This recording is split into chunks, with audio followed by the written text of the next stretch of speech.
Alright, so 2 weeks ago we talked about literary agents. If you happen to miss that video, just click my hand right here and it will pull up the video in another browser window. Alright, so assuming you've clicked on that and you've seen the video, time to move on from what are agents, literary agents, to how do we contact them? That's a great question, and just as a hint, it does not mean printing out your entire 200,000 word novel and mailing it to them as a package. Just, no. So here we go. How to get published in 3 easy steps, part 2. Query letters. So what is a query letter? Basically, it's a one-page cover letter that's going to convince the literary agent to represent your book. It's going to consist of a hook, a mini synopsis, and a writer's biography. Unfortunately, writing the actual letter is a bit less complicated than the 3 things that go into it. So I'm going to try to give as much of this as I can in less than 5 minutes, but I can promise you that I'm not going to get through everything. In fact, I know I won't. So after watching this video, make sure to head down to the description below to see other smart people writing a whole lot more than I am about how to do this query letter business. But here we go. The 3 parts. First, the hook. This is a 1-sentence paragraph that basically convinces the literary agent to read your book. Alright, so it's supposed to be exciting, it's supposed to be intriguing, like its description, it's supposed to hook the literary agent in. It's supposed to describe the main crux of your book. Something like, when Jesse and James damage a time machine with their time machine, they need to fix it before time itself unravels. Or, Stephen has 7 days to find the terrorist before he accomplishes his nefarious plot.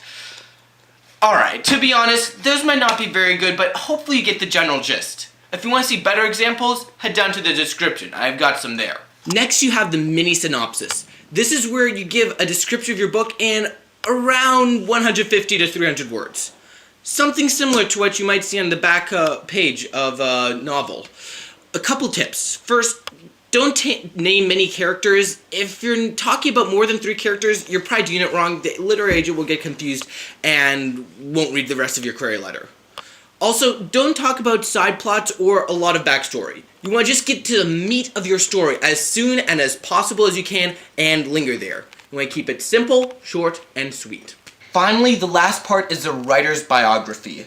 This is where you basically write up a professional biography of all of your writing accomplishments. So if you have any writing credentials, previous awards, or any previous books that have been published, this is where you put that in. This is not where you put in the story that got published in the school paper in the 3rd grade. Now, at least looking at our current demographics of viewers, it's unlikely that you're actually going to have a real biography here because a lot of our viewers are high school or college students. That's okay. If you don't have anything to put in here, you don't need to put anything in. But this is if you do have something to put in this category. So there we have it, the 3 parts of a query letter. So how do you send it? Most agents prefer that you send it by email along with the first chapter of your book. But this is where you have to be really careful. Read the agent's directions on their website. Most agents have a specific way that they want things done. And when they're getting hundreds of query letters a week, if you don't send it according to the specifications, many are just going to throw it out without looking at it. So read each agent's specific directions, because they are different, and then personalize it according to their preferences. For more on this and all the other query letter stuff, just go down and have fun with the links in the description. So you found your literary agent, you've written that query letter, and your query letter is sent. What's next? Come back in 2 weeks, or just go to the link at the end of our video if you're from the future, and we'll have our last video in this 3-part series up there as soon as possible. So in the meantime, subscribe to catch the videos as it releases. See you then!